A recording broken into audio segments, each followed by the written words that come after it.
Voilà, alors là j'ai fini la question A, vous avez déjà eu le corrigé. Donc j'ai trouvé les fonctions linéaires associées de toutes ces fonctions affines. Je vais tracer les fonctions linéaires associées en bleu. Donc ça normalement on a déjà fait.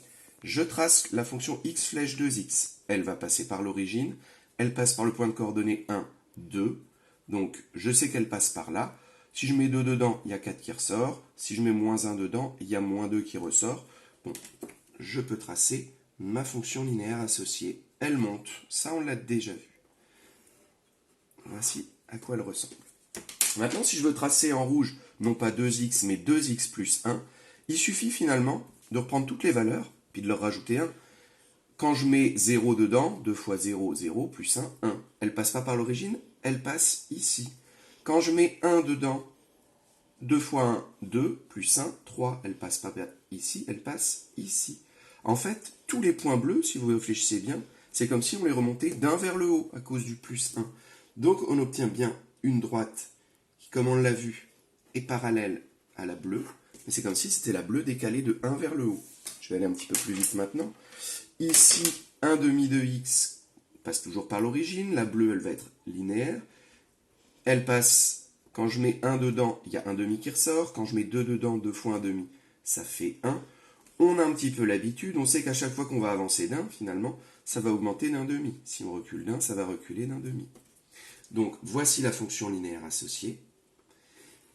Et maintenant, si je veux tracer 1 demi de x moins 2, c'est comme si je prenais tous les points bleus et que je les descendais de 2. Elle ne passera plus par l'origine, elle passera ici.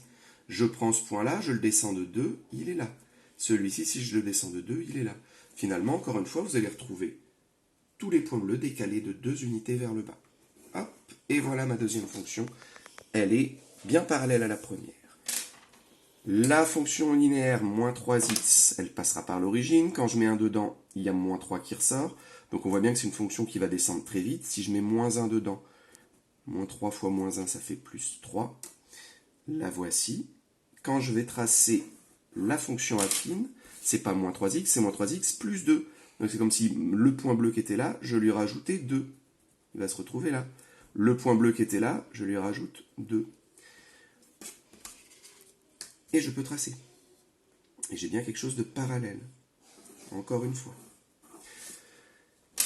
Ici, moins x, on l'a déjà tracé. À chaque fois que je mets un nombre dedans, il y a son opposé qui ressort. Donc quand je mets 1, il y a moins 1. Quand je mets 2, il y a moins 2. Quand je mets moins 1, il y a 1. On a bien une fonction linéaire ici qui descend, puisque son coefficient est moins 1, on l'avait déjà vu. Si je veux tracer maintenant la fonction affine moins x moins 0,5, je dois prendre tous mes points bleus et je les descends d'une demi-unité. Alors on a l'impression que c'est assez proche, mais voilà. Au lieu de passer par l'origine, elle passe par 0,5. Et c'est bien parallèle. En conclusion, vous avez finalement l'orientation qui est la même parce que le coefficient A était le même. Puis ce qui est intéressant, c'est le petit b qui a été rajouté.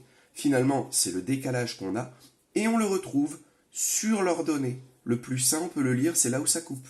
Le moins 2, on peut le lire ici, c'est là où ça coupe. Le plus 2, on voit bien que c'est là où ça coupe l'axe des ordonnées. Et le moins 0,5, c'est là où ça coupe l'axe des ordonnées. Voilà pourquoi le coefficient petit b, ce qui se rajoute ou se soustrait, ça porte un nom, ça s'appelle l'ordonnée à l'origine.